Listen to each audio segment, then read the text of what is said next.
Hello, it's Mrs. Tompkins here, and I'm going to be reading you a story today called Greta's Story, the schoolgirl who went on strike to save the planet. One August morning in Stockholm, Sweden, Greta Thunberg decided she could no longer ignore the problems facing the planet. Changes to the climate were more and more worrying, and it seemed as if no one was taking the problem seriously. In parliaments all over the world, tens of thousands of serious-looking and stern-sounding politicians sat and talked about an endless range of issues, but they never addressed the problem of the health of the planet. It was time for someone to remind them to step in to protect the environment and the future of children all over the world. It was an emergency. Everything else could wait. So, on that day, Greta tied her long hair into two plaits, put on a checked shirt and a blue coat, and walked out of the house where she lived with her parents. Under her arm she carried a wooden placard. Handwritten at the top were the words, "School Strike for the Climate." She had also made some leaflets to distribute with important information about climate change that she thought everyone should know. That day, Greta should have gone to school. In Sweden, the holidays end in August. Instead, she climbed on her bike and rode to the Parliament building in the city centre. The Swedish Parliament meets in a beautiful, serious-looking building in the middle of the city. The Riksdag is the place where politicians, elected by the Swedish people, sit and discuss the country's problems and pass laws to fix them. These are the people who can really make a difference. If they hadn't noticed that global warming had become an emergency, Greta would remind them. Of course, in our daily life, every single one of us can commit to reducing our impact on the health of the planet by limiting waste and pollution as much as possible. But unfortunately, this is not enough. Faced with an issue as complex as this, you have to change the rules and make new laws to protect the environment. Who else can do this if not the men and women sitting in the Parliament? That's why Greta went there that morning. On that day, Monday, the 20th of August 2018, Greta launched her school strike. People passing by looked at the girl with the placard and were curious about her. Perhaps they wondered who she was and what she was doing.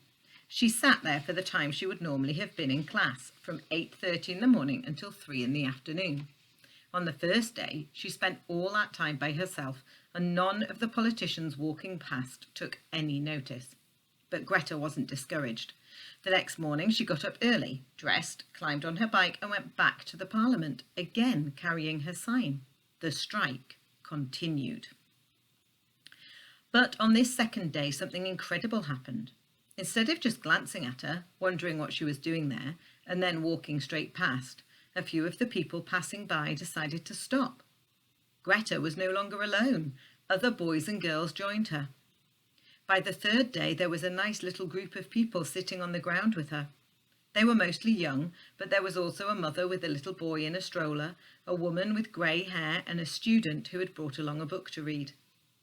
On the 6th day of the strike, Greta suggested to everyone that they should talk about the protest on their social networks, sharing photos and information. That way, even people who couldn't join the protesters would be able to show their support with a message, a like, or a share. The news about what was going on began to spread. Day after day, the group of concerned citizens who had decided to follow her example and join the protest, confident that she was absolutely right, got bigger and bigger. They had to act to save the planet as soon as possible and without delay. The politicians walked past Greta on the way to their offices in the Riksdag. Although most of them continued to ignore her, occasionally someone would stop to congratulate her and tell her she was doing a great job. Around the city, people started talking about Greta, the 15-year-old with plaits. Newspaper reporters turned up, as well as some people who were just curious and others who wanted to show their support. More and more mothers came along with their children. There were grandparents and lots of young people. Meanwhile, all over the world, people were more and more interested in what was happening in Stockholm, and a major English newspaper decided to tell Greta's story.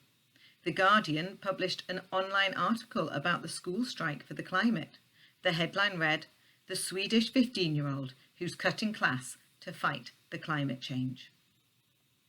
Lots of people were reading about the climate strike in newspapers and thought it was a good idea.